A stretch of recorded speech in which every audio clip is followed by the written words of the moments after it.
Ouais. la prise. Mais sur le principe, lorsqu'on commence à dérouler avec les différents intervenants que je reçois dans l'émission, on est dans le cadre d'une conversation. C'est ça. Et la conversation, quand vous en tenez une avec un ami, un collègue ou quoi que ce soit, vous vous y reprenez pas à 4 fois. Ça déroule tranquillement, simplement. Donc moi, je suis plus à l'écoute de ce que me dit la personne. J'ai pas de questions qui sont préparées en amont. Je sais un peu quel est le fil conducteur et où je veux aller pour intéresser le téléspectateur. Mais pour autant, je suis à l'écoute permanente de ce que va me dire la personne et je rebondis sur ce que me dit la personne. Je veux pas avoir des questions qui soient trop préparées, autrement je vais enchaîner les questions et à un moment donné, je me dis mais je passe à côté de choses essentielles. C'est aussi bien de rebondir et de s'interroger sur les choses que l'on découvre au fur et à mesure.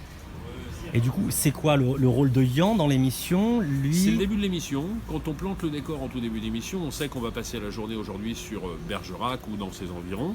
Et donc on essaye de s'intéresser à la ville, comment cette ville a évolué au fur et à mesure des différents siècles, par quoi elle est passée, quelles ont été les transformations majeures, vers quoi on s'oriente aujourd'hui.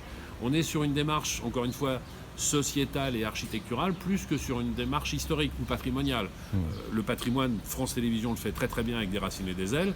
N'allons pas marcher sur les plates-bandes de nos petits camarades, restons à notre place et intéressons-nous à l'habitat et à la façon dont les gens qui vivent ici ont vu leur ville évoluer.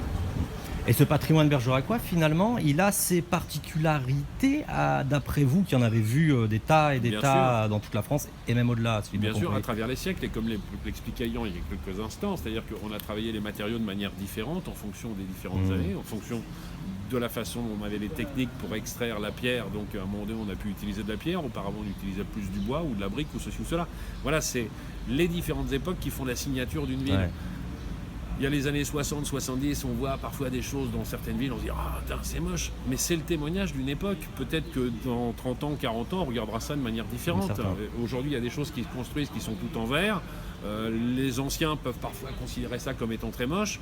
Nos enfants trouvent ça complètement d'actualité. Je ne sais pas ce qu'en penseront nos petits-enfants. Ils diront peut-être dans 20 ans, 30 ans « Qu'est-ce que c'est vieux ce truc ?» Parce qu'on aura développé des nouvelles techniques d'architecture ou d'autres matériaux. À chaque fois, il y a des périodes qui marquent les différentes époques. Il faut simplement le respecter, essayer de comprendre. Pour vous donner un exemple très concret, quand vous vous intéressez à la ville du Havre, esthétiquement parlant, il y a des gens qui vont trouver ça très joli, d'autres qui vont trouver ça très moche.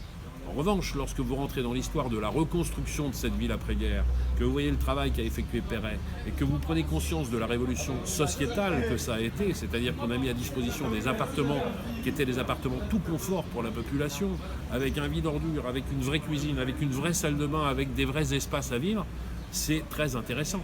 Donc vous vous dites, peut-être qu'esthétiquement parlant, je ne suis pas fan, mais en tout cas, quel bénéfice pour la ville au moment de la reconstruction. Donc voilà, il y a tout ça qui fait qu'à un moment donné, c'est ce qui va nous intéresser dans l'émission.